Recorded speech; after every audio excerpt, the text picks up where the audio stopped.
Welcome to Anecdotal Anatomy, the podcast that curiously explores the stories the body holds and tells through conversations, stories, and practices. Our mission is to connect the individual to the collective through our stories, so we may better understand our interdependence and ultimately live a more peaceful coexistence. Is that too much to ask for? Each episode builds from the last and contains kernels of every conversation we've had to date. We cover sciencey things like fascia, anatomy, the nervous system, and other body-based sciences. We also have a pretty high tolerance for the woo factor, which, let's face it, is also energy and should not be discarded as if it has no value. We are nature-loving, yoga and meditation teaching podcasters that could, aiming to make the world just a little better than we found it. Our motto is, leave no trash trace, we're only visiting, but leave your heart print with every step.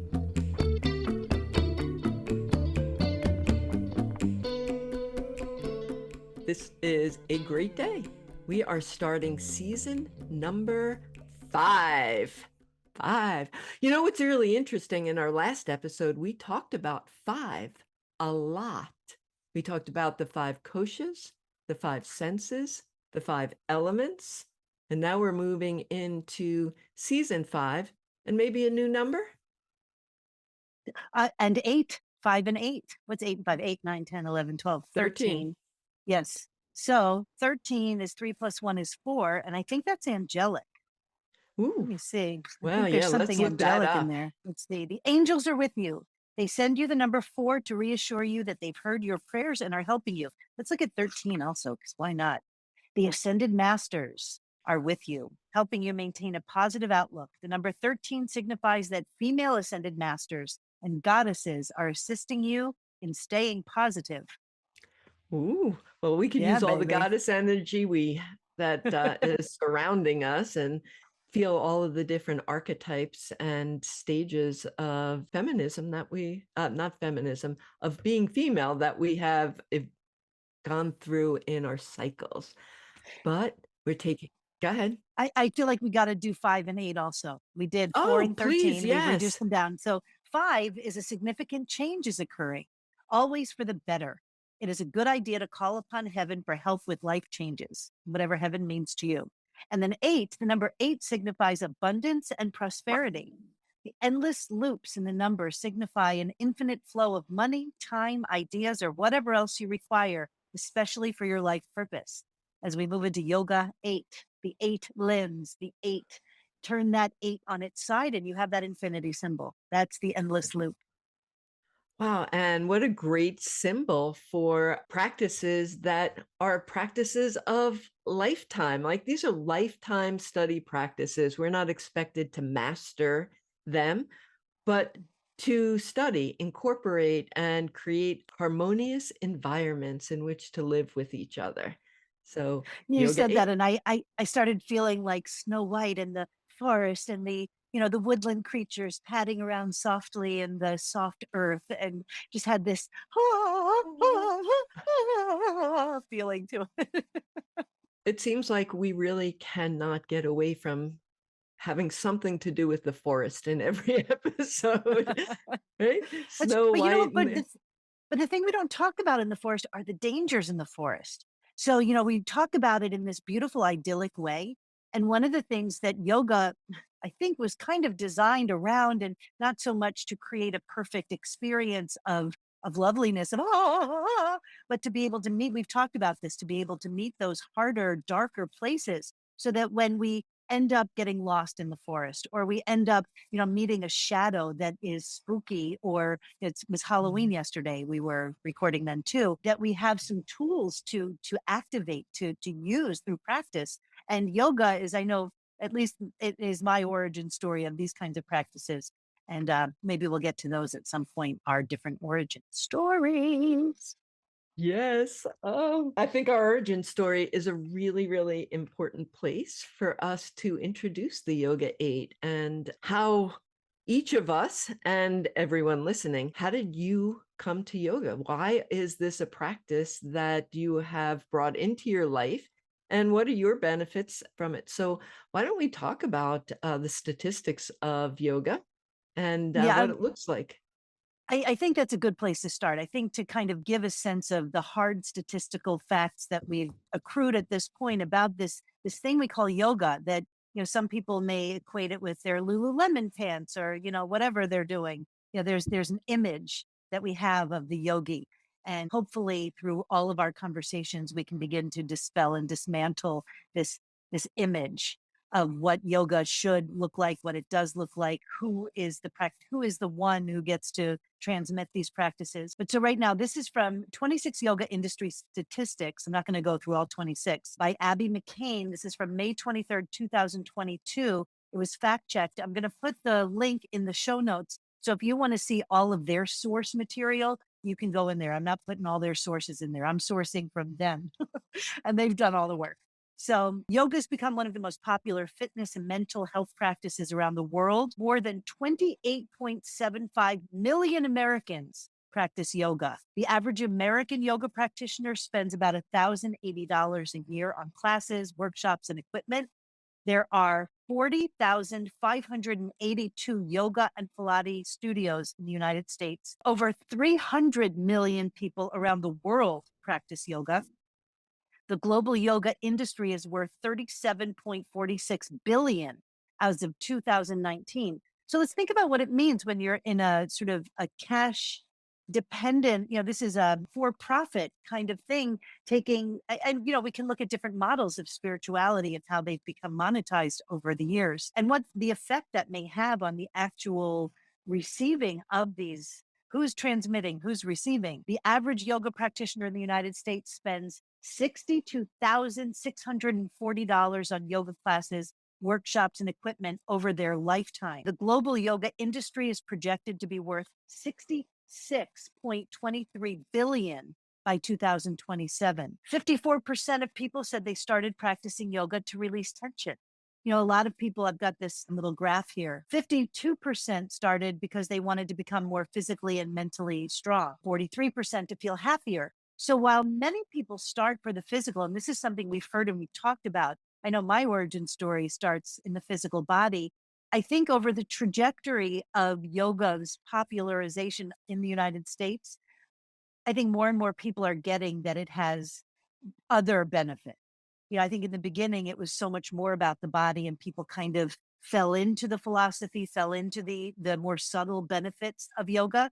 But I think over time, especially as doctors and mental health practitioners have gotten on this bandwagon, they're, offering it as a supplement to the other work that they're doing for mental health. And I'm just saying that out of my own head because it just seems rational. It seems reasonable that that would be true. That did not come from this article. They said in 2012, a survey found that almost 60% of people who practiced yoga were motivated to exercise more than before they started yoga.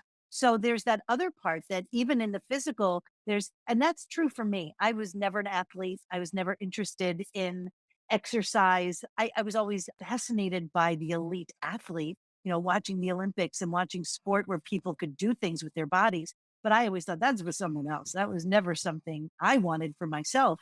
And then a friend of mine, my friend Katrina, said, Sherry, you've got to take Lippy's class. I was like, I do? What's a Lippy and what class? And I went in, and I know we've talked about this before. This is maybe the fourth or fifth time in this podcast, but I went in and I was a fish out of water. I didn't know what to do with my body. I didn't know, I had absolutely no proprioception, no sense of where my body was in space, how my body worked. I didn't have that curiosity. And so I felt frustrated. I felt a little angry. I felt sore. I felt lost in the woods, but I didn't know to take a seat then. So many things, everything was new, and none of it was anything that I had considered before consciously. Over the years, I've noticed where seeds had been sown over my lifetime that made the trajectory into yoga absolutely poetic and what my path was meant to be all along. But so that's only to say that when I left that first class, put my hand on that doorknob and I thought, I don't know what the fuck just happened, but it was magical. And I'm not letting that bus leave the station without. And so that became, but it also became an obsession at first, which is not what yoga is about. It's not about, diving all in to the exclusion of everything else, which is for a time what that felt like. And then over time, I started learning a little bit more, softening some of the edges of my habitual patterns and opening to new information, to being able to, so for example, I'm in triangle in Trikonasana in a class. Lippy comes over. She's like, everyone come over here. Let's look at Jerry. And I think I've said this before too. I had my hand on the ground. I had my other hand up in the air. My heart was open. And I'm like, I'm doing this. I am performing this pose exactly the way it's meant to be. But her lesson wasn't about that. Her lesson was, notice how Sherry is determined to touch the ground. So she's curving in on the underside of her torso. Notice. And then she started pointing out all these things I was doing to achieve what I thought the pose was supposed to be. And it was nothing like I thought. So that was, I think, one of my, and then triangle became my nemesis for years until it became my heart song. And so that is part of the possibility of the transformation of yoga in a very small way, because that was started in the physical body, but then it just began to leak into the crevices of other places that I didn't even know existed. I love your Lippy story. I love my Lippy That story too. I do. I love that story of being encouraged to, because we never know where our encouragements are going to come, where those little tiny things that kind of lead us on a journey. We don't know where they're going to come from in our life and when that seed is dropped. But you had a friend who said, you have to take Lippy's class, and look, that one little thing, what's a Lippy and what should I do, has led to such a change, maybe change of direction. I'm not really sure where you were, so I don't want to speak for your after the because, but it offered a direction that you've been on that path for a long, long time. So one little word, you need, not, well, one little sentence, not word. You need to take Lippy's class and look what's grown out of that. And I need to ask her too, why she felt that way. I mean, it seems clear to me, but what did she see? What did she feel in our connection that gave her the data that would suggest that this was the thing that she needed to strong arm me into? And just while we're on the Lippy line here, for people on the East Coast in the New York area, she has a retreat center in upstate New York called Heathen Hill. Check it out. I'm teasing that out because I want people to know about her. What we do maybe later, if we choose to do something up there, then we'll tease it out a little more then. Mhm. So anyway, your yoga journey, let me see. So my first yoga teacher, my first yoga class was in a community college in a room on the second floor with no windows. And honestly, I don't remember the teacher's name at all. But I do remember that I absolutely loved taking class from her, which just shows Theresa. I have such a hard time remembering names, even those of people who had great influence on me. And what I really loved in studying with her is right from the beginning of my yoga journey, she didn't only speak about movement practice and asana. It was a really balanced class with meditation, which is interesting for the early 90s in a community college, but her background was so rich in yoga philosophy and in all of the different limbs and ways to express and practice yoga that my initial introduction had breath work and meditation and concentration and so many different parts of all the different limbs of yoga were incorporated. And I studied with her for, I'm going to say 18 months. I never missed class. It was just, I was so committed and it was so life-changing. And it was an outlet. I had young sons and I needed something that was for me to do that was all mine. Yeah. And then she retired and she stopped teaching at the college. And I was really upset. And this is to say that I was so connected to the teacher that I couldn't see the forest for the trees, that yoga became wrapped around my teacher. And after she retired, I just bounced around for a while. always comparing every class I went to her, comparing each teacher, which was really short-sighted on my part and a little unfair because I kind of closed myself to the future opportunities. So yoga kind of weaved in and out of my life at different times for about 8 or 9 years, where I would keep trying and trying. And for whatever reason, I just never felt like I was in the right place at the right time. And I finally found a studio that I liked. It was in a barn. Go figure. There's something about barns, right? There's something about barns and farms that are really appealing to me. But it was in a barn, and I was hooked again. I just stepped right in and started right where I had left off, as if my journey had never had that separation in it. And I began to realize that even though I felt like I wasn't in a class learning yoga, what I had learned had infused itself into my life. There were practices that I was still using every day. And because I wasn't in a class, in a studio, somehow I never really recognized them. And when we moved, I moved a lot. So finally, I wind up in Bucks County along this journey. And again, displaced from the yoga teachers that I loved. So one day, I mean, I was feeling awful. I was depressed, I was sad. I don't even know what I was depressed and sad about, but I was. And I was like, I'm just going to get up and go for a drive in my car. I need to get up and out of the house and change what I'm doing to change location, change the mood. And I'm driving around. Bucks County is a beautiful county. So, I figured if I get out and I start to just separate myself from whatever it is that's tethering me here, something's going to change. And while I'm driving, I see a sign. And the sign says the Prancing Peacock Yoga Studio. And I was like, I wonder what this is. And if you've ever been there, they have the longest driveway. I turn in and I'm driving down this tree-lined driveway, and all of a sudden I can feel my breath change and I am starting to relax and thinking, oh my gosh, I think I'm in the wrong place. And at the end of the driveway, I can see a pond and this beautiful stone house. I love stone houses. And I'm like, oh my gosh, I think I just like made a wrong turn and pulled into somebody's driveway. And as I get there, I see that there's a building that says Prancing Peacock Yoga Studio. So I'm like, I'll just go see what this is all about. And I walked in, and Larry Connor was at the desk. And I started talking to him, and I was like, oh my gosh. By the time I left, he was so friendly and warm and engaging that by the time I left, I was registered for a class that night with a new with a new student package. And that's how my journey really continued again into something that was more formal as a practice. That I had a home studio, I had so many amazing teachers to learn from. And again, going to the studio became just a part of my life. So it always seems that formal practice entered my life at times when I really needed it to.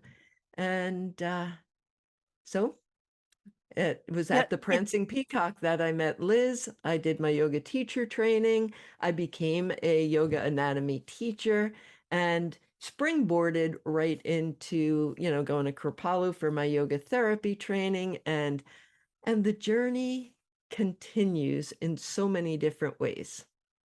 and it's interesting, sometimes we did that whole thing on filling in after the because, and sometimes I think we tend to fill in our own becauses after the fact. And I say us, I mean me. Like I've said it before that it's hard for me to remember sometimes what my state of mind was back then. What was I absorbing? When you were talking, it reminded me because, Cindy Lee, who is the proprietor of Om Yoga, was in New York City. That's where Lippy taught class. And Cindy Lee was the first American to bring Buddhism, meditation, and yoga together in a formal practice to transmit here. At least I think that's what she has said that, and if I'm saying it correctly. So Om and the Shambhala Center had a nice symbiotic relationship, and that's where I did my meditation training. Lippy did meditation and pranayama and did all of the other aspects of yoga, but I and when I'm looking back, I didn't honor that as the yoga part. To me, I think as I'm remembering, I think it felt like these are the things I need to do before I get to do my yoga. I need to do my chanting. I need to do my breath work. I need to, whatever the things were that we were doing. And that's where I also learned the dedication of merit. At the end of every class, we would say the dedication of merit. So she did bring in all these limbs, but because I was at a certain place where it wasn't my thing.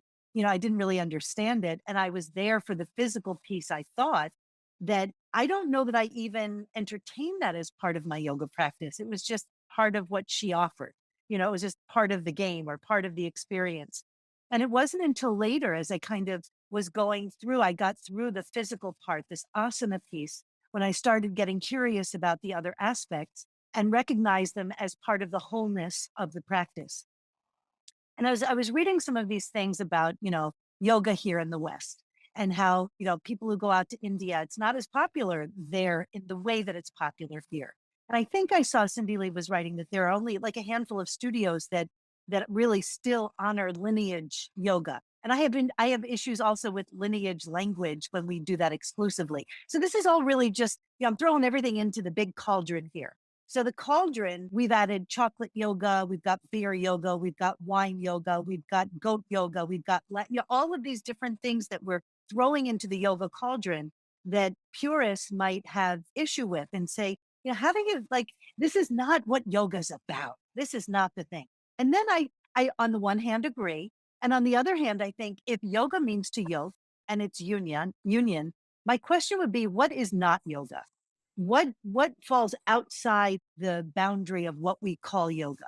So we talk about the formal practices, yes, and even those lineages have origin stories, and they may not be what we think they are. And so my personal feeling is that consciousness is the thing that makes it yoga or not. Or, we live our lives. Maybe it's also, we're conscious about it. We're doing the tenets of yoga. We're practicing the yamas and the yamas, the restraints and the observances, and we're moving through all the different 8 limbs, which we will go through. And at some point, there are going to be times in our lives where Theresa has said before, she's just living her yoga. That's just, the practice is in the living of it. And so we tend to, I think, as humans, draw lines. Some are thicker lines. Don't cross this. If you cross this line, you are no longer in the realm of yoga. Or if you do this, then it's something other. And I'm guilty of that. I do that all the time. And in moments of clarity, I'm able to blur those lines. In moments of clarity, I can see my own progression where the yoga practice has leaked into more than just the crevices of curiosity, but into actual beingness in my own life. And that exists also when I realize I'm not practicing my yoga, when I'm sharp with someone or I'm the asshole. And then I can be like, oh, I can be the witness there too. So one of the things, one of the tenets, it's not really a tenet of yoga, but it's one of the things that we talk about in the philosophy is that enlightenment, which is the goal or not, whatever your goal is when the seer and the seen become one. So at that point, where does consciousness live? And this is where I begin to spiral, because do you really need it if you are one, if the integrity is already there? So I don't know. These are questions. It's fodder. It's, how do we have these conversations so that we can excavate, our own truths? Maybe there are some cosmic truths. Maybe there's some universal things that we can kind of draw together, which is what we want to do. We want to take the individual and connect it to the collective. And so this is all part of that conversation. Yeah, you brought up the samadhi, the enlightenment or the oneness, and it reminded me of a story of an astronaut. His name is Edgar Mitchell, and I think, sorry if I get this wrong, I think he was the eighth man to walk on the moon. And there's a story of that he shares about coming back to Earth, and he's in the capsule and he looks out and he can see the moon, the sun, the earth, and everything else, all of the ethers. And the way that I remember hearing the story is that it's at that point that he says he realized just how nothing was separate, that he could see the sun, the moon, the earth, and everything around it all at the same time, and its connectivity. And if I remember correctly, he describes it as being in this moment of pure ecstasy and joy at this experience of the oneness and how everything is created. And he comes back, I mean, how everything is united and part of the collective, and there is this overarching oneness. And when he comes back to Earth, he goes to find out what this was that he experienced. And I think he went to a university, and I don't remember which one. And what they did was they referred him to the yoga texts and to this concept of gathering enlightenment and the oneness of all things and all beings. So, little That is so funny. astronaut story. Well, Theresa and I both share the same coach, Stacey Brass Russell. We've talked about her podcast, Passionate Prosperous. She's having a live event, which is maybe past by the time we get this out there. But she was talking in our session the other day about just that thing. And it's called the overview effect. I'm reading this off of, because I just was looking, I couldn't remember the name of it, the phenomenon of the perspective of astronauts in space. The overview effect is a cognitive shift reported by some astronauts while viewing the Earth from space. Researchers have characterized the effect as a state of awe with self-transcendent qualities precipitated by a particularly striking visual stimulus. So that awe, it's the awe, it's the thing that is so big that we can hardly contain it within the boundaries of our body. You know, we're out there in space. To imagine that kind of perspective is awe.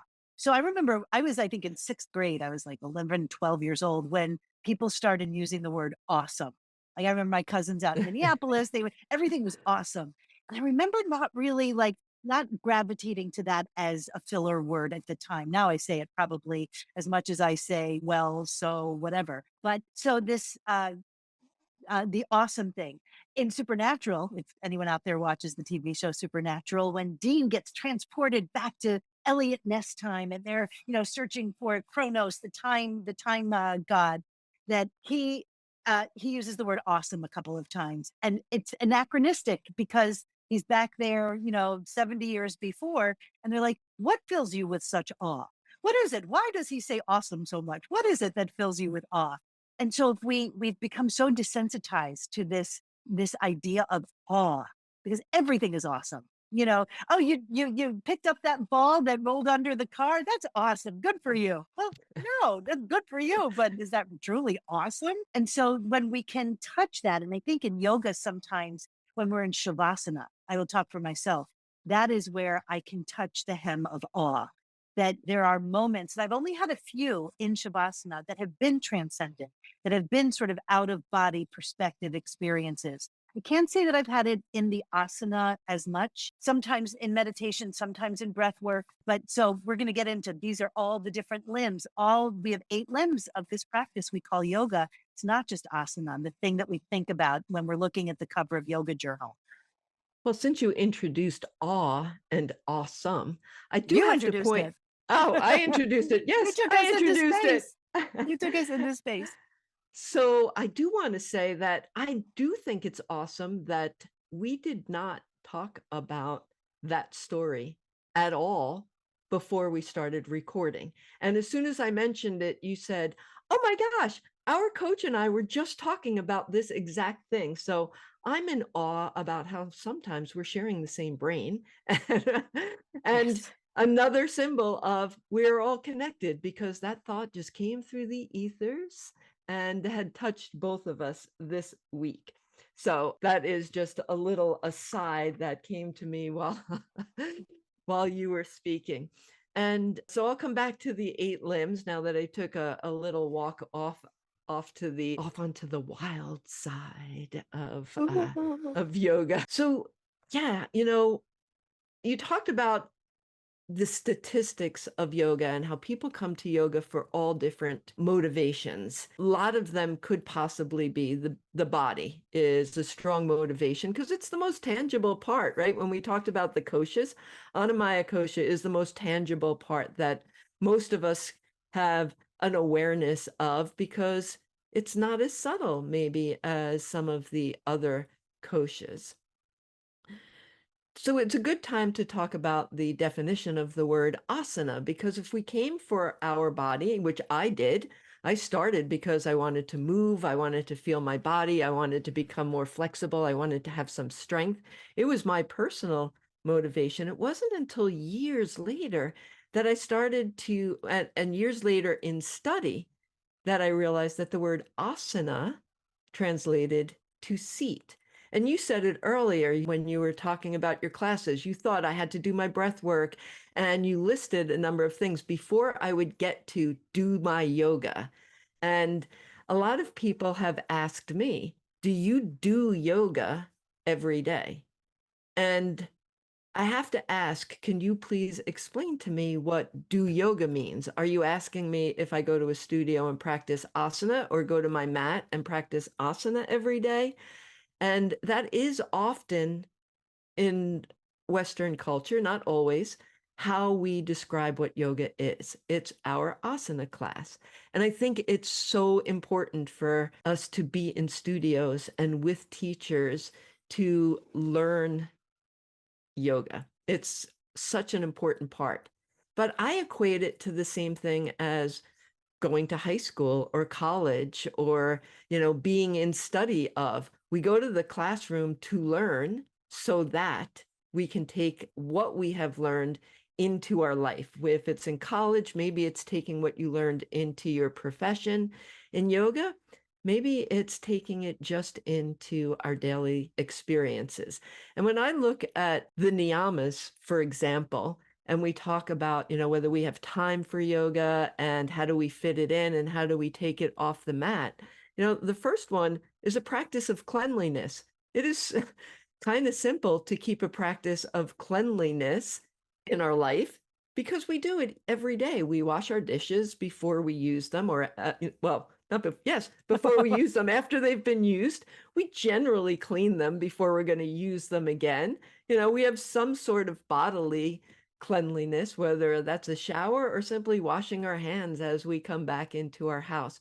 So some of these parts, when I really stepped back and looked at it, I was like, well, these are things I do every day, but yet they are part of the observances. Contentment is one, and sometimes I'm not so content, so that becomes a practice of realizing that I've stepped off my path of contentment. Yes? And sometimes we're not supposed to be content. Like, I just think sometimes we need to be in that sort of agitated place and accept that agitation. And I think that might actually be contentment when we can accept those more agitating things. But before we go much further, I want to define the yamas and the yamas, because those are the first two limbs of yoga.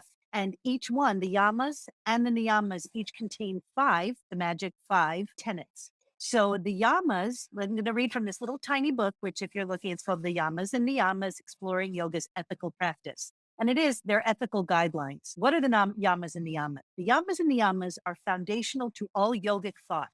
Yoga is a sophisticated system that extends far beyond doing yoga postures. That's what we've been saying. It is literally a way of living. Yoga is designed to bring you more and more awareness of not only your body, but also of your thoughts. The teachings are a practical step-by-step methodology that bring understanding to your experiences, while at the same time pointing the way to the next experience.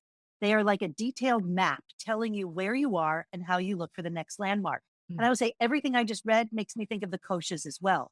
There are 5 of them. They're designed to bring awareness. Where is the origin story of where we need to practice? So when we look at the 8 limbs, like we look at the 5 koshas, we can better maybe understand where our suffering is originating so that we can directly attack it where it is. Attack it? Is that a yoga? Like, yes, why not?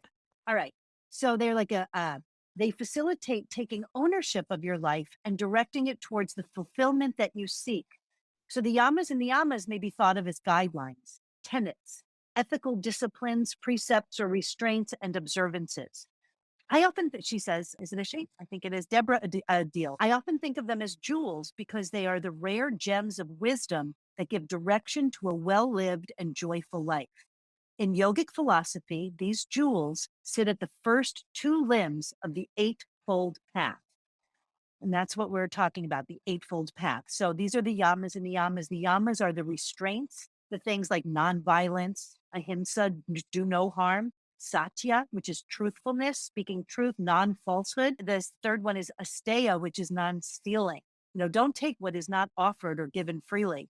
Bramacharya, the fourth one is wise use of energy, and including sexual energy, self-control, moderation. And then Aparigraha is the fifth one, which is non-possessiveness, non-accumulating.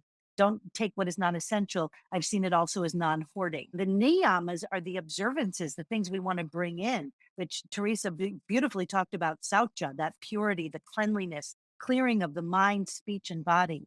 Santosha, which is the contentment, that acceptance of others and one's circumstances, accepting things as they are. So when I read that, I was like, so sometimes things can fucking suck.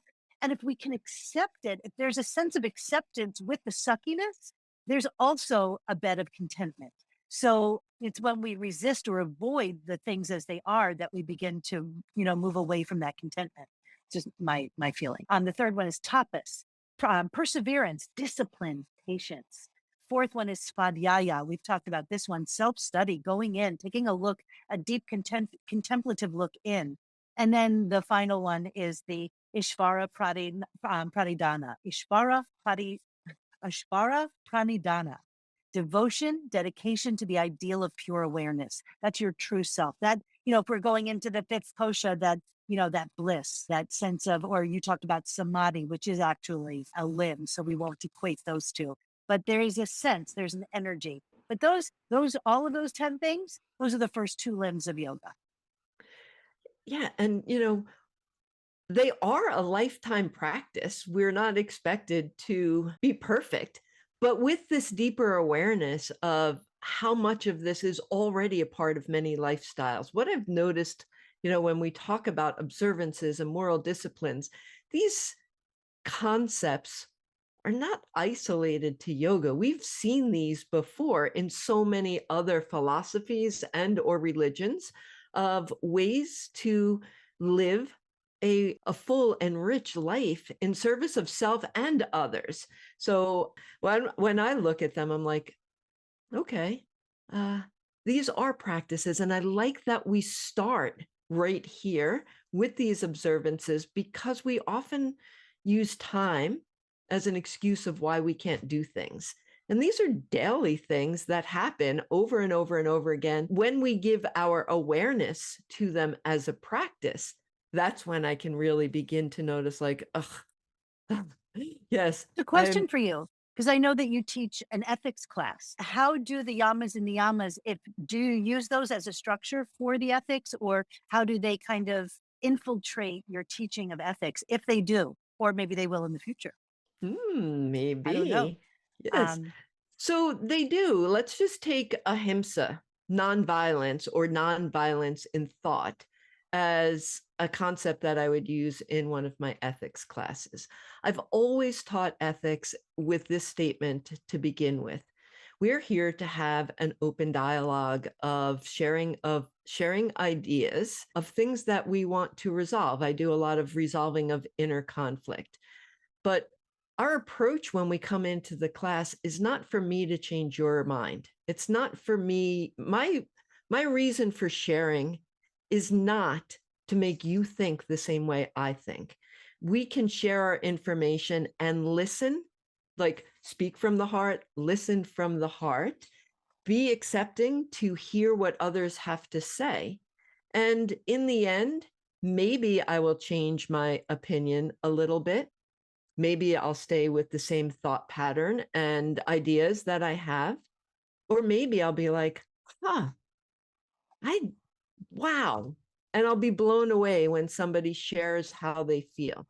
But I approach the class with an energy of saying, really what we want to do is say, I never really thought of it that way. And to open the lens in which we view something. And I find this as nonviolence in thought and words. I don't have to argue with you to convince you to believe what I believe, nor do I want to listen to you with that as the ear with which I'm listening through. I want to be able to be, we're going to come back to the word, awed that there's another perspective that I haven't seen yet, and that I have the option to explore it and either change the way I think a little bit, none at all, or completely refine because a whole path I hadn't thought about has opened before me. And that leads into this truthfulness, right? Speak from the heart, non-stealing. I don't have to grab your words and use them against you or anybody else. I just want to be able to listen with compassion and use my energy in a right use of energy, to be accepting, to be open, to be willing to hear, but not approach it from a place that is a judgmental place, but to give you the space, to give me the space for us to share ideas and maybe become more enlightened on whatever subject we happen to be talking about. Yeah. We've talked about the universe, hearing things only sort of in the positive statements. And we've looked at the yamas and the yamas, and often they're written in a negative, like non-stealing, non-hoarding, non-falsehood, kind of like the 10 Commandments, thou shalt not, all of the things we shall not. Yes. I actually, after we had that first conversation about it, I rewrote the 10 Commandments only in the positive, only use what's yours, honor things rather than don't do this. And so I look at these and I think how not only does it add another level of introspection and looking at it, but taking the concepts and turning them around and seeing them for how they're offered and seeing how we can change if the language changes, how our interaction with the language changes. So if thou shalt not is the tradition of your origin story of spirituality, then you may want to hold on to that. That may be something that is meaningful to you. And I'm not here to say, oh, well, the universe isn't going to hear it like that because, hey, man, fucking God wrote the 10 Commandments. So who am I to say he's wrong? But it's only to say that we are all sort of born into different traditions that are there. And I've always said it, all paths to the same place. I'm a Krishna Hindu Buddha Jew. Like it just, and I'm sure there are many more that I can add into that. And one day I'll have all of the religions and all of the spiritual practices in one long name, because it is all paths to the same place, but we hear things differently. And we've talked about this even in terms of teaching, that if your students aren't getting it, find another way to say it. That, I remember when I first started in the meditation training at the Shambhala Center, that one of the students there left in the middle because she was raised with Jesus as the middleman, so to speak. And because the practice we were doing didn't include that kind of deity, that kind of place to direct our devotion, it was really hard for her to stay in that paradigm. Years later, she came back and it's a different story now, but it's interesting how we begin to dismantle or build our spiritual stories. And you talked about, having the different times of bringing yoga into your life, and there were separate spaces in between, and that it didn't feel like it once you returned. That I think I've said this before too. That's going to be I've said this before. But I went to NYU for acting, and this was in 1986. And my teacher, Pat Mullen, she was awesome. She would teach us, she taught us Cobra, she taught us Plow, she taught us different asanas, but not as yoga. She never once mentioned the word yoga. Never. And it wasn't until I started practicing formal yoga that I realized that's what she was offering. But it was all in service of opening up our voice. She was a voice teacher, not a singing teacher, a voice teacher who was helping us to open up our instruments so that when we were on stage, we would have the fullest potential for, elocution or whatever we needed to do from their volume and all of that. So Plow, sort of draws your chin in when you're there. That's Vishuddha. This is your throat chakra. But in the same way as it's kind of locked in, there's an opening. In Cobra, we're opening the throat, we're opening the front of the chest. So this is all kind of it's the opposite effect in a way, but it's in service of wholeness. And so looking back and seeing those little seeds planted, I'm sure she did other things, but I just think of we did Shavasana. But she taught Shavasana different than any other teacher I've ever had. She had us cross our arms in front and we bent our knees. We're now in what I would call constructive rest. That is the shape of constructive rest. But she called it Shavasana, and she said it's called corpse pose because when you're in this position, If you're dead, you can still stay in it. It's not going to move. Like you can position a dead body this way and it will stay. And that's what I remember. I don't know if that's true. I don't know where she heard that, but that's part of my lineage of yoga. It sort of feeds into the whole sort of, and I became the Tibetan Buddhist, kind of stuff. And then there was so many other voices coming in to some Hindu voices and of course the American, I'll say appropriation, the American sort of creating it within our own reflection, because what else can we do with it? And speaking of lineages and yoga and all of its different transformations and all of the different people that you have studied with, we've heard about Lippy. Now we have somebody who was sharing seeds of yoga with you without really calling them for the purpose of voice expansion. And she found that these particular shapes had an advantage to be practiced for that volume, for that execution. She did use the word shavasana, which kind of linked it to yoga, but it wasn't the purpose of her using it. It wasn't that I'm going to go to and that I'm going to teach you what I would teach you in a yoga studio. She brought specific asana that you described, work coming into cobra and plow and different shapes, because she had a benefit that she could share with you that was directly applicable to the voice class. So there were seeds of the practices in something that was taking them off the mat and being able to use these shapes part of a lineage and in a different type of teaching in a way to help with voice expansion. And then when you were speaking of that, it reminded me of our pranayama classes, our breath control, and how many different ways breathing can enhance so many different ways, so many different aspects of our life. For instance, opening up our lungs and our rib cage for voice to create this space. I mean, think of singers, how much breath control comes into. You were in a voice singing class, just a different type of voice class you shared with us, that breath and postures were introduced in order to expand your use of your voice. And now my breathing practice helps me soothe my heart because I have high blood pressure. And when I feel the tightness, now pranayama is a part of my daily practice, just the equal breathing. And it's not about retention. And I know that I said this, I know enough about certain things to kill us all. And I know when it comes to pranayama, I would want a teacher. That's not something I would want to learn from a book. It's not something I would necessarily want to even learn from a YouTube video. It's something that I think is so potentially beneficial, but also potentially dangerous. I mean, we breathe naturally, so that's going to happen, whether we're breathing shallow or we're breathing deep or whatever we're breathing. But when we begin to manipulate our breath, I think that there are potential pitfalls that we think, this is something our body just does for us. But we also get to direct it.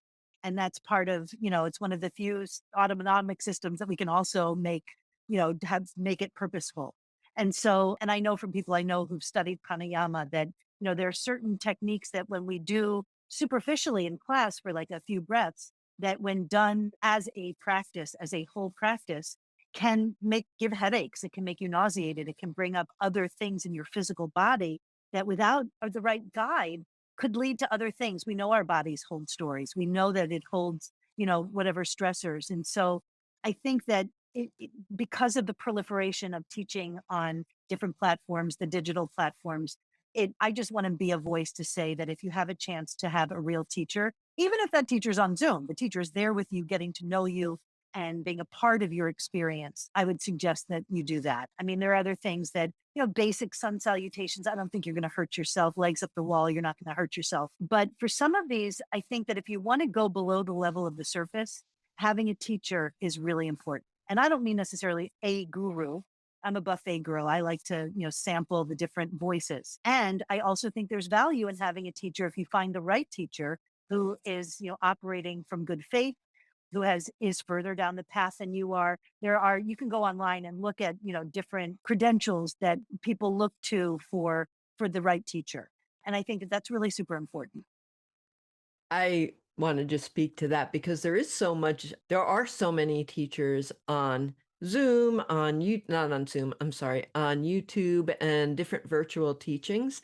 And not to judge anyone or even the collective, but it is a good idea to vet your teachers and to find when you're choosing somebody to be that guide, whether it's for a short period of time or as that consistent teacher, to know what their backgrounds are and to be able to discern in looking at all of these resources that are available, who it is that you want to study with and why you're choosing Right. to be with that particular teacher slash guide.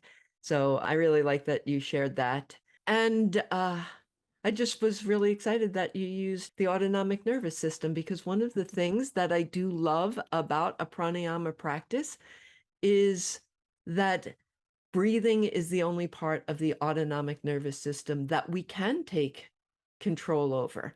We don't take control over our digestion or the other parts of the autonomic nervous system, but our breath, we can make those choices, and with the right teacher and the right guide and a clear intention of how you want to affect those other systems, that would influence and lead to the choice of which breath practice you're going to incorporate at any given time. Like what you said, for instance, is that some of them are practices we wouldn't use if we have high blood pressure.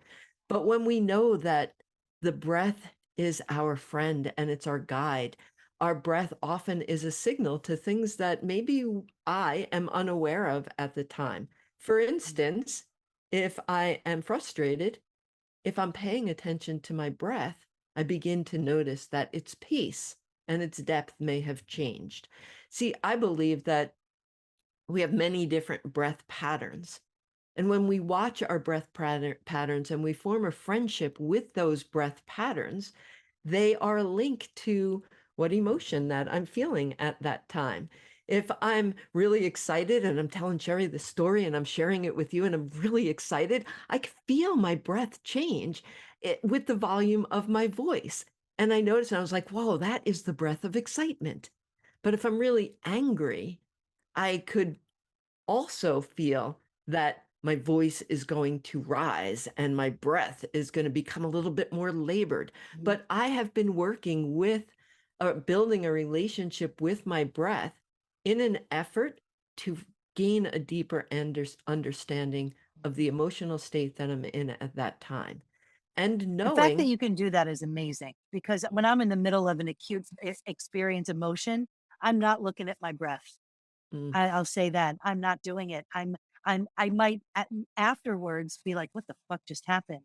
But if I'm really excited about something, that's why the meditation thing of recognizing when the breath has wandered or your mind has wandered from the breath, yes, that's why for me, that's the curiosity. It's not about anything else right now in this snapshot in time in my meditation practice than recognizing when my mind has wandered because in real life, off my cushion as I'm blending that into my life, I get to then say, oh, I have an opportunity here. I've noticed I have wandered from my center. I have wandered from my alignment.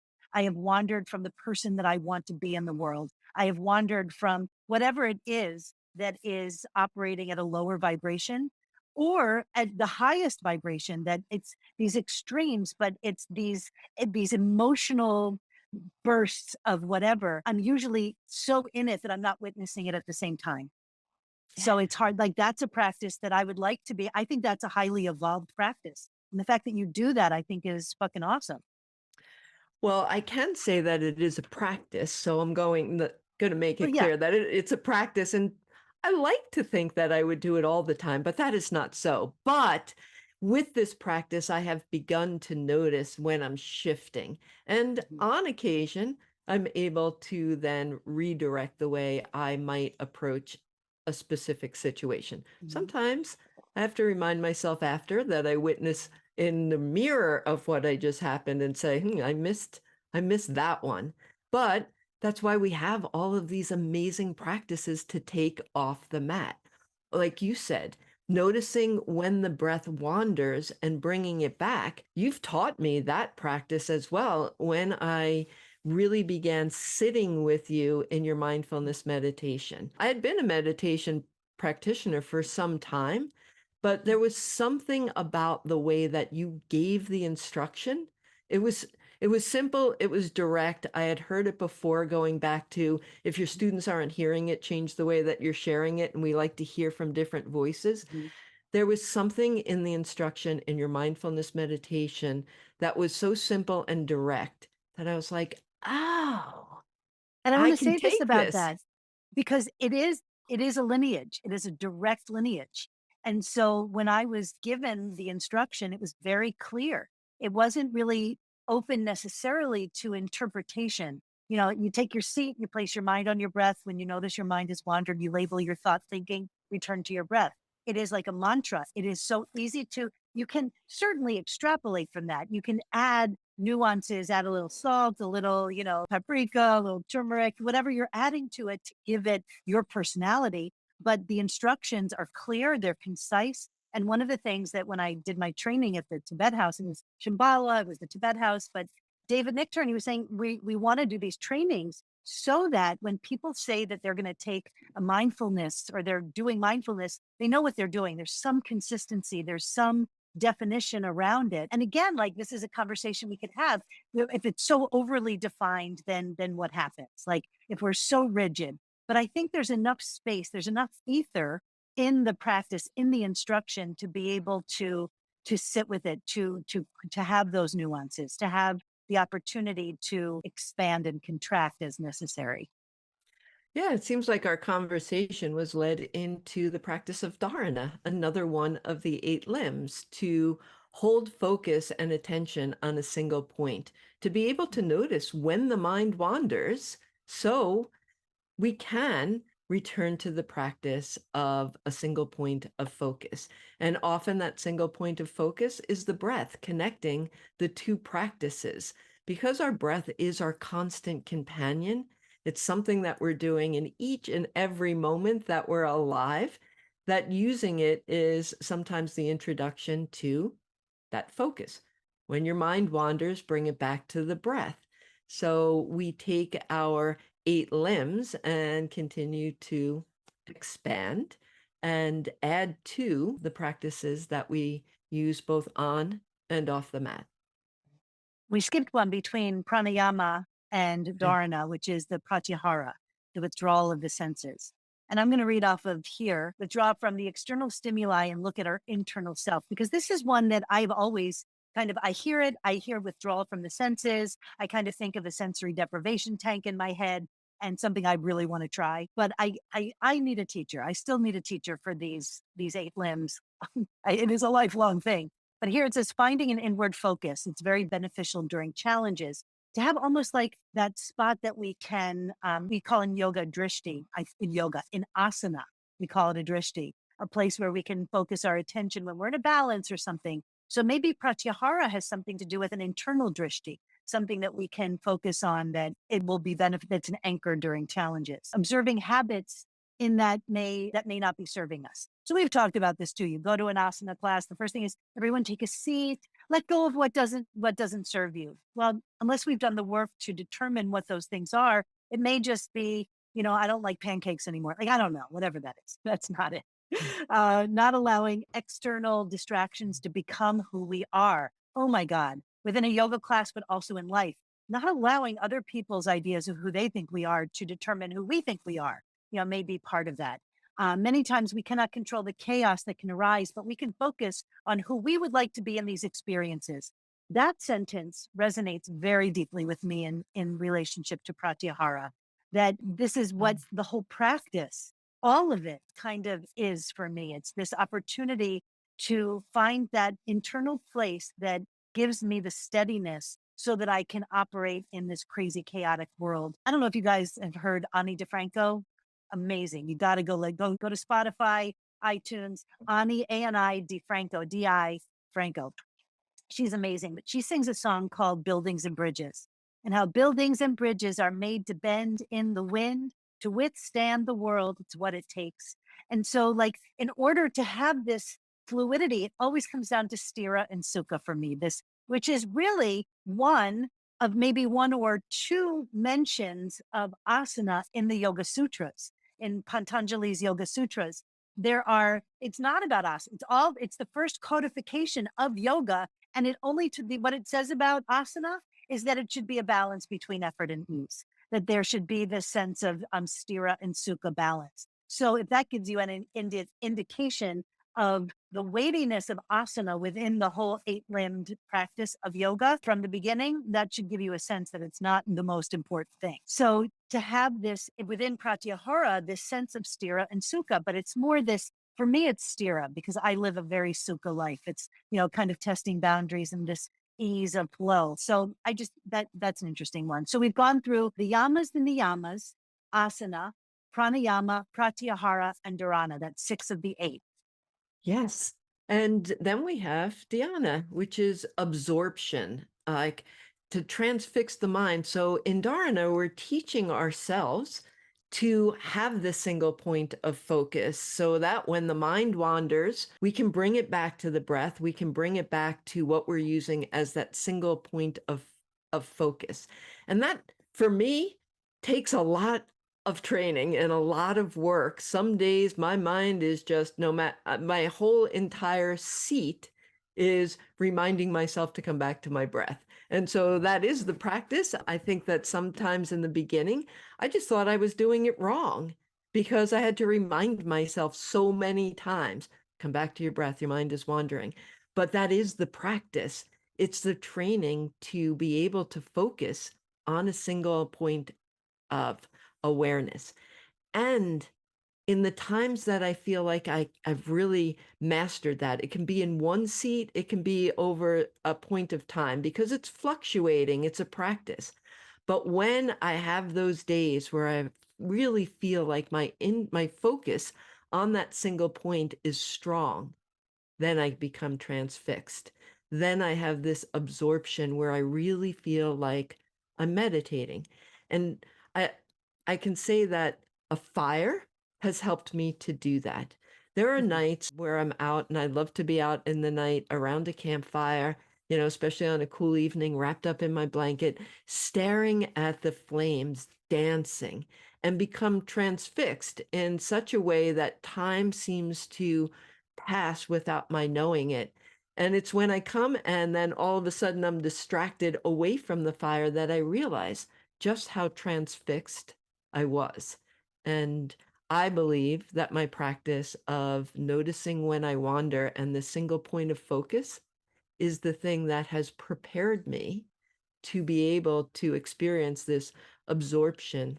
And I'm going to say meditation, this just being so in the moment that my brain is quiet and my awareness it returns. I feel like it returns, like I almost, when I'm in this state, I'm not thinking. It's when it returns that I notice that I was there, if that makes sense. It does. I'm looking at this thing that this article. And one of the things it says at the end, it says for Dhyana that embracing a calm state without needing it to be stillness. It sounds like what you were saying was that the absorption of the moment was so full that you weren't really noticing it until after it was over, which in some way is not being present. In some way, it's being so present that we're not present because you didn't recognize it until after the fact. So I wonder about this. One of the things it says meditation, concentrating not only on one thing, but all encompassing. So if everything is encompassed, if everything is being absorbed, if concentration deepens to a point where the subject and the object dissolve, which is, I saw that and I thought that was very interesting, that this should precede samadhi, where the seer and the seen become one. That is such a full present moment that I don't think I've ever been there. So I can't really speak to it fully. If I have been there, I'm not accessing that memory right now. I feel like there probably were times when I glimpsed it, but it was so fleeting that it was just an opportunity to know that it's real and I could practice it more.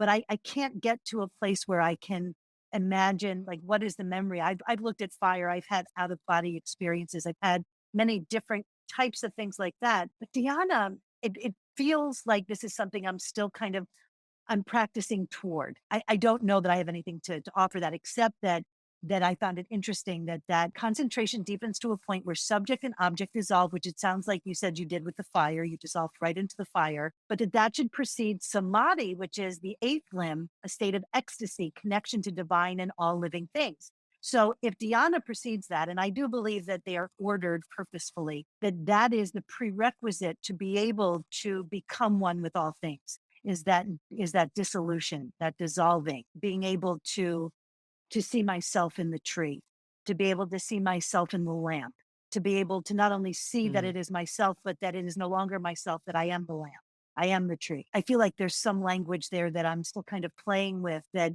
is outside academia. So because it's so experiential, it's hard to kind of for me to find the right words. If it's Yeah. academic, I'm good. I'm right in there. But this experiential thing, there's so much I have yet to experience that I can be a teacher to people who uh, on the path where I'm further along the path than they are. But because there are eight limbs, and we talk about teachers being further down the path. What if I'm further down the path in the meditation and the pranayama, but in the asana, not so much? I've had students come in who are above and beyond, like be so leaving me in the dust of asana. That I end up saying, okay, so how would let's use you as a model as we're doing this, or how would you explain your experience? But because, after 23 years of practice, I like, for example, here I am not finishing my sentence again. But when I did my teacher training, which was at the Prancing Peacock, it was wonderful. And it was that experience going down that driveway, still like the release of whatever was tight. And that became a yoga home. It didn't exist when I moved here 20 years ago. It came in after that. But one day Liz said I'd been going every day, and she was like, have you ever considered doing the teacher training? And I literally turned around. I was like, she had to be talking to someone behind me. I taught there for 10 years, lots of classes, lots of workshops, lots of trainings. In my teacher training group, I had already been practicing for 10 plus years by the time I entered this training that I did not believe I deserved to be in. My back went out. We talked all about that. And yet there were people in the group who had started practicing yoga 2 weeks before entering the training. They were in that high of discovering yoga. And I think that's great. And they could perform the asanas way better than I could. A lot of them were gymnasts or dancers and could perform the asanas. But as far as yoga, I mean, I think that the eight limbs, 10 years gives me a little bit of a head start in some of these discoveries. And that is all. Certainly some of them may have passed me along the way, like the rabbit and the hare. I was maybe going fast and they're slowing down, whatever. And it's not a comparison. It's not a compare and despair, but it's understanding that there are many different ways of furthering the practice of finding a teacher, of blending our experiences to create something magical that is not supernatural, by the way. Mhm. Could be. Yeah. I think you did a beautiful job of talking about how many different entry points there are to yoga. And obviously, we're not entering in samadhi, like full enlightenment, or maybe Mhm. somebody is. Who am I to judge? Yeah. Maybe somebody has this amazing experience, like Edgar Mitchell, the astronaut, did when he looked down and saw the oneness, and that was his motivation. I think that's probably the exception rather than the rule, but who am I? I don't know what people's motivations are, but there are so many different entry points. For instance, in a yoga therapy training, there was an internship, and the internship took the yoga therapists as part of their training into the hospital to, sit with people and share their practices. And one of the things that came out of it, and the way they stepped in, was through breath. The entry point there was pranayama, because the statement that I heard was everybody breathes. So no matter what condition you're in, whether you're sick or completely healthy, whatever you're doing, breath is an entry point that we all have access to. And I think that, often maybe we're called because our body wants to move and it's asana, but there are many, many entry points in these eight limbs. So if one speaks to me or you in a specific way, it is an entry point. We don't have a specific, yes, I think they're ordered from accessibility I don't to, know if it's accessibility. That's not what I meant when I said ordered. I think they're ordered in a wise way. I think that we start with what we see. It's not necessarily, it could be accessibility, I don't know, but I think that there's a logic to the order, not necessarily because someone might be more able to access the meditation than the asana to begin with. So I don't know, that's a very personal way, which is the more accessible, but I think it's logically ordered. And we start yeah. with the And gross and go into the subtle. yeah, I find that in the writing of how I have been taught the 8 limbs, and that asana is pretty much it comes right after the yamas and the niyamas most times that I see it. However, asana has changed. So it's in a place, but we are reminded that Patanjali said it's a steady, comfortable seat. And we have expanded that to have many, many, many more poses that fit in under the title of asana. So, we mentioned meditation. Maybe it is asana, the steady seat, right to a meditation and concentration practice. Whatever it is, there's a place for everybody to Mhm. step in, or simply to notice. Maybe when you're listening to us speak and you're like, well, I'm not a yogi, I don't practice yoga, but yet there's a familiarity with some of these definitions. And you're like, oh, but that is a practice that I already have as part of my life. And I think that is the taking the yoga off the mat.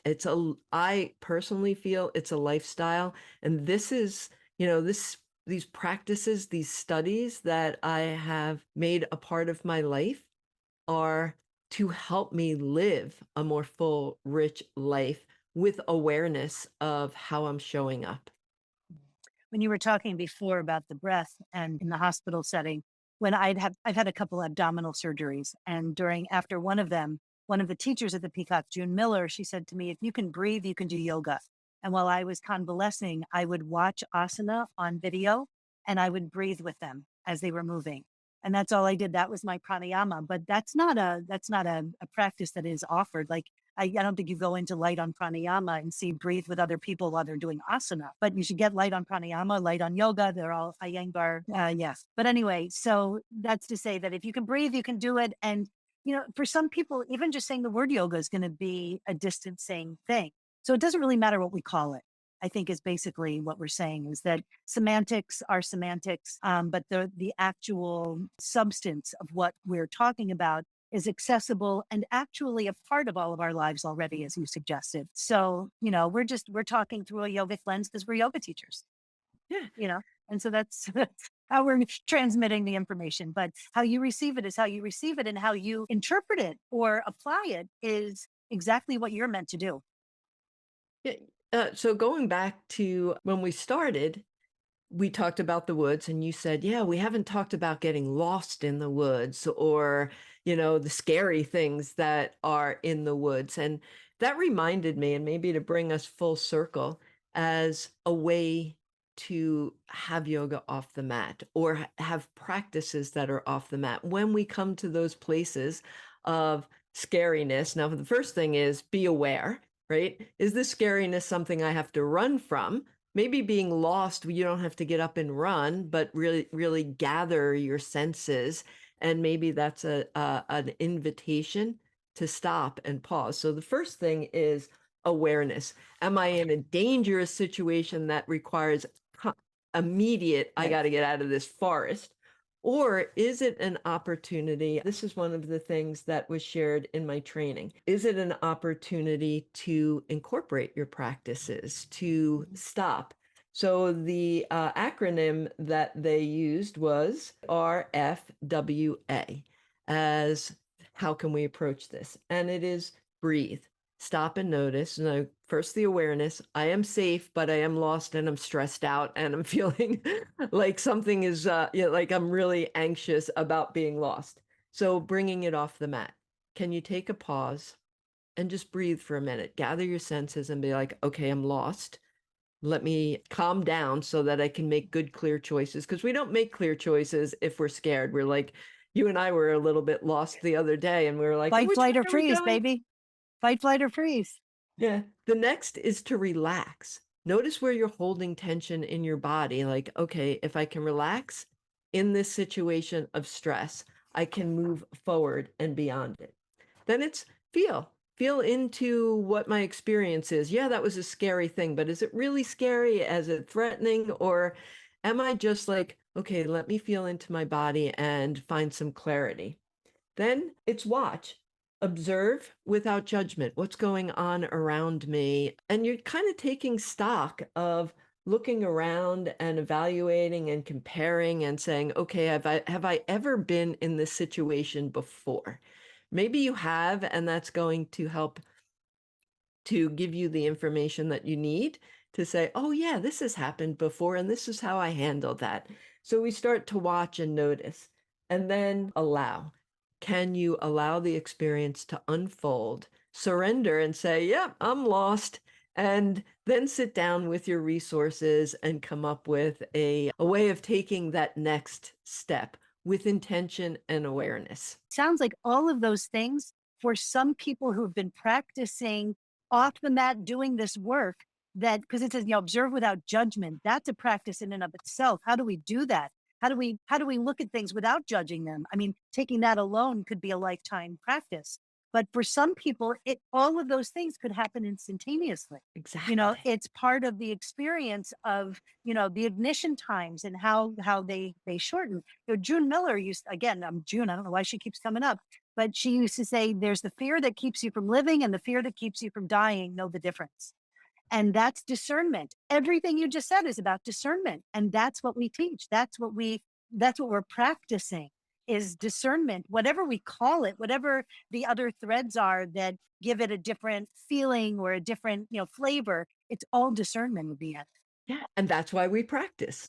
Depending on the situation, I imagine it could take some time to get through all of those steps. But in other situations, with practice, then it's like, okay, let me notice what's going on. And, if you're somewhere where you're really not in danger, I would imagine those steps are going to begin to accelerate. Like, oh, I've been here before. But yeah, practice, practice, practice. And it's like noticing when your mind wanders. There's a lot in that list to do. Some of them may be, we talked about this in another episode, instinctive. It may just be part of our instinct to just become aware. If you've been in the woods a lot, I don't know if you ever watched Survivor Man, but he's amazing. He just goes out to these places and survives on nothing. But it's, now someone like him in that moment, none of that would even be conscious. It would just be a part of the behavioral patterns that he has been working on for a long time. Yes. But for those of us who are new to the woods, it may be that we're in our sympathetic nervous system and that wouldn't even occur to us to stop because we're too scared or we're too nervous or we're too lost that even doing anything but wandering or turning in circles would be like, I don't even know what else to do. But for someone who is mindful and you say awareness, consciousness, whatever the word is, then we get to do that. But we have to know first that we get to do that. And many of us don't when we're in the situation. Yeah, and I want to add a little level of clarity here. We keep talking about being in the woods, but these techniques can be used anywhere. Imagine, Yeah. like, I like to go and walk around in the city, and sometimes I'm not really all that great because I'll start wandering off and looking at things that are really exciting, and I don't know my way around so well. So all of a sudden I'll be like, well, where am I? And like, where do I need to go to get back to the train? Or where's the restaurant, or what street did I even wander onto? I can get distracted by looking around at all of the beautiful things in any environment, and find myself in a situation where I'm like, oh, I'm lost in a sea of people. And And we could take it another level and say, get lost in thought. It doesn't even have mhm. to be in an external landscape. It could be in our internal landscapes. I had a teacher who once said, I would never, my mind is a neighborhood I wouldn't want to wander in after dark. That it's that kind of thing that, yes, we can get lost in a physical space, but what happens when we spiral out into flights of fancy or, an illusion or some delusional thing that we've all been there, something that hasn't happened that we want, that we've just attached ourselves to. that there's so many ways to practice off the mat that aren't of a physical nature or even in a physical landscape. So all that is to wrap up After the 3 hours of talk, this is our longest discussion, I think. So after all of that, yoga 8, off the mat. There are so many ways to practice and so many inroads that you might have guessed by now. Season 5 is yoga 8. Until next time. Check you later. Thank you, thank you, thank you. Thank you for listening, for rating, reviewing, and subscribing to our channels and all our other stuff. Thank you for inspiring us to have these conversations and to create contemplative live experiences that move our bodies, hearts, and minds to the rhythm of our highest selves. Thank you for showing up. Feel free to send us your stories, questions, and comments to anecdotalanatomy@gmail.com. As always, we thank our amazing editor, Judith George, Keith Kenny for our fun music, and Cindy Fatsis for our photos. Journey with us as we continue down the roads of discovery, taking the detours and meeting the mysteries. You are our why. See you next time.